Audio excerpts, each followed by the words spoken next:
আজকে আমরা যে বিষয় নিয়ে কথা বলবো সেটি হচ্ছে গিয়ে তোমাদের মোট উপযোগ এবং প্রান্তিক উপযোগ সূচি থেকে কিভাবে চিত্র অঙ্কন করতে হয় এই টপিকগুলো আমরা এখন সলভ করব। ঠিক আছে, আমরা লাস্ট যে ক্লাসটি নিয়েছিলাম সেটি হচ্ছে গিয়ে মোট উপযোগ এবং প্রান্তিক উপযোগের কিভাবে সূচি তৈরি করতে হয় সেটা আমরা খুব ভালো করে বুঝতে পেরেছি লাস্ট ক্লাসে। তো আজকে আমরা মোট উপযোগের কিভাবে চিত্র অঙ্কন করতে হয় এবং প্রান্তিক উপযোগের কিভাবে চিত্র অঙ্কন করতে হয় সেটা আমরা শিখবো। প্রথমে আমরা যেটা করবো সেটা হচ্ছে গিয়ে মোট উপযোগ, TU বা মোট উপযোগের চিত্র। ঠিক আছে, মোট উপযোগ। ওকে, তাহলে আমরা টিইউ মানে কি, টোটাল ইউটিলিটি আর মোট উপযোগ। ঠিক আছে, ওকে, এখন আমরা চিত্রটা অঙ্কন করবো, শুধুমাত্র মোট উপযোগী চিত্র অঙ্কন করবো। তাহলে মোট উপযোগী চিত্র অঙ্কন করতে হলে আমাদেরকে সূচি থেকে কি কি লাগবে, আমাদের এই অংশটা MU মানে মার্জিনাল ইউটিলিটি, এইটা আমাদের লাগবে না। আমরা শুধুমাত্র এই যে দ্রব্যের একক কিউ এবং TU এই দুইটা আমরা কলাম নিয়ে আমরা চিত্রটা অঙ্কন করব। ঠিক আছে, পরীক্ষা কিন্তু প্রশ্নের মধ্যে এই সূচিটা দেয়া থাকতে পারে, এই সূচি থেকে বলবে যে মোট উপযোগ বা TU অঙ্কন করো। ঠিক আছে, বা TU রেখা অঙ্কন করো। তাহলে চলো আমরা শুরু করি। তাহলে TU রেখা কি, TU রেখা বা TU চিত্র। তাহলে প্রথমে আমাদেরকে চিত্র অঙ্কন করার জন্য আমরা কি করব, এখানে আমরা ভূমি অক্ষ দেবো। কি দিব? ভূমি অক্ষ। ঠিক আছে, ভূমি অক্ষ এটা কিন্তু খুবই ইম্পর্টেন্ট। ঠিক আছে, আমাদের ভালো করে বুঝতে হবে। এই যে আমি নিচ্ছি, এই যে আমি ভূমি অক্ষ দিয়ে দিলাম। ওকে, প্রথমে তারপর হচ্ছে লম্ব অক্ষ। কি দেবো আমরা? লম্ব অক্ষ। ওকে, আমাদেরকে ভালো করে চিত্রটা অঙ্কন করতে হবে।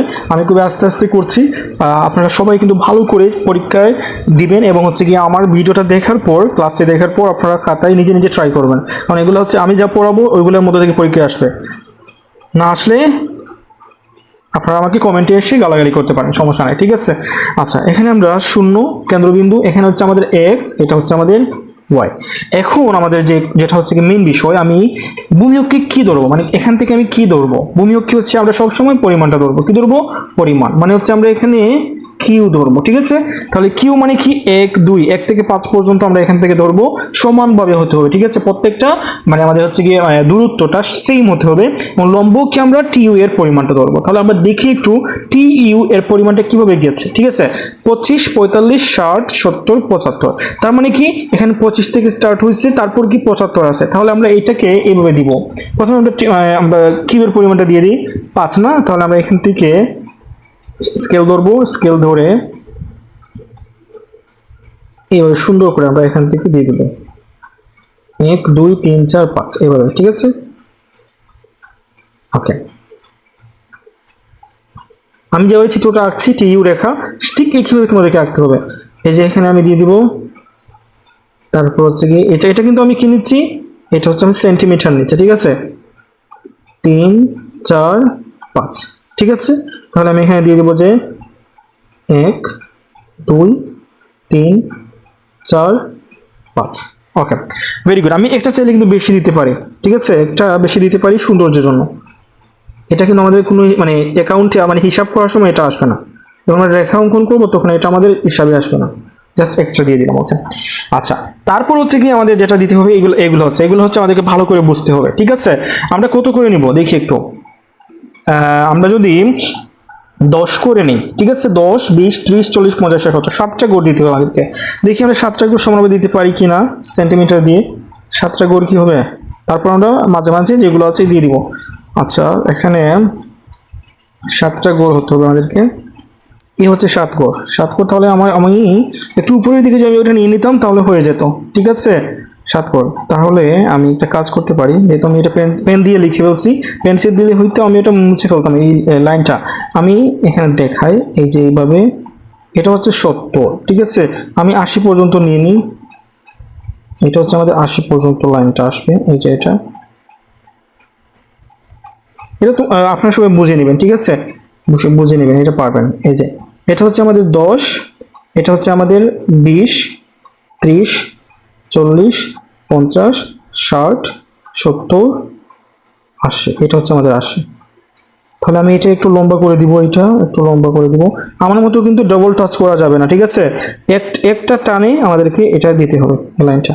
ওকে, এটা হচ্ছে আমাদের বিষয়টা। তাহলে আমি এখানে লিখি 10 20 30 40 50 60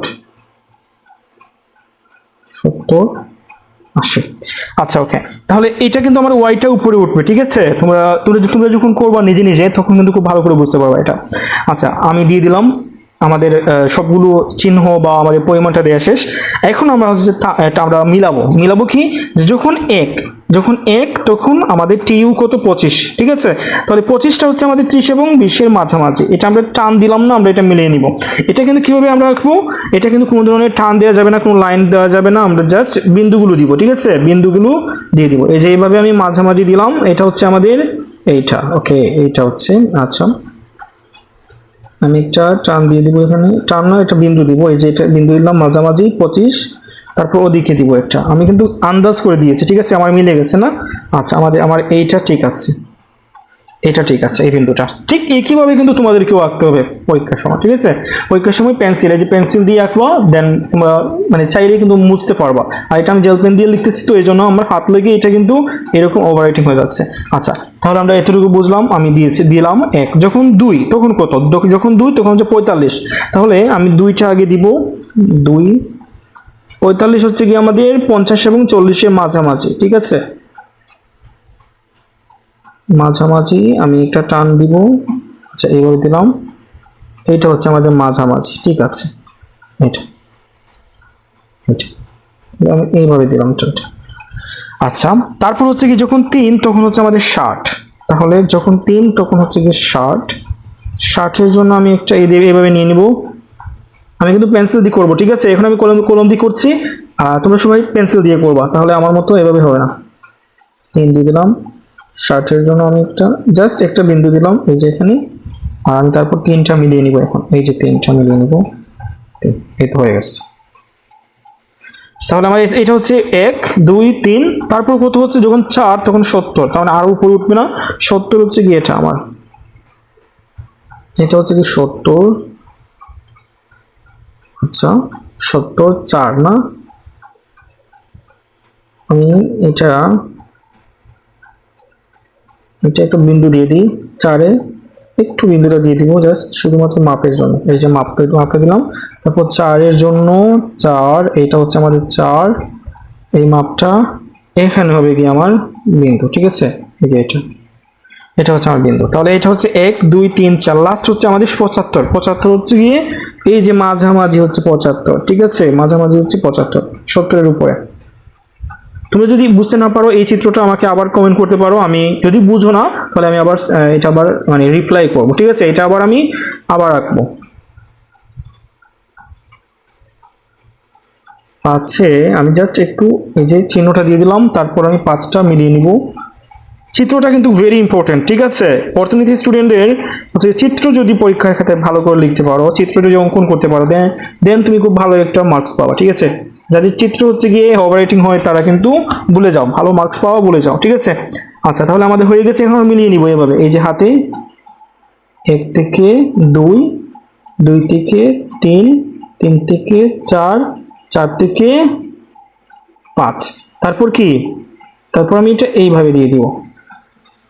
1 2 3 4 5 হয়ে গেছে না? আর এই যে এখানে আসছে এটা হচ্ছে আমাদের টিইউ রেখা বা টিইউ কার্ভ, ঠিক আছে?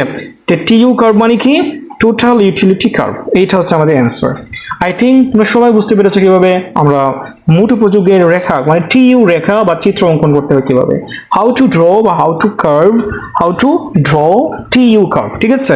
তাহলে এটা হচ্ছে আমাদের টিইউ কার্ভ। আমি এখানে লিখে দিই টিইউ কার্ভ। ওকে, এটা হচ্ছে আমাদের বিষয়টা গেল। আচ্ছা এখন আমরা পরের, আমি এই ভিডিওটা লম্বা হয়ে যাচ্ছে, অলরেডি হচ্ছে 9 মিনিট হয়ে গেছে।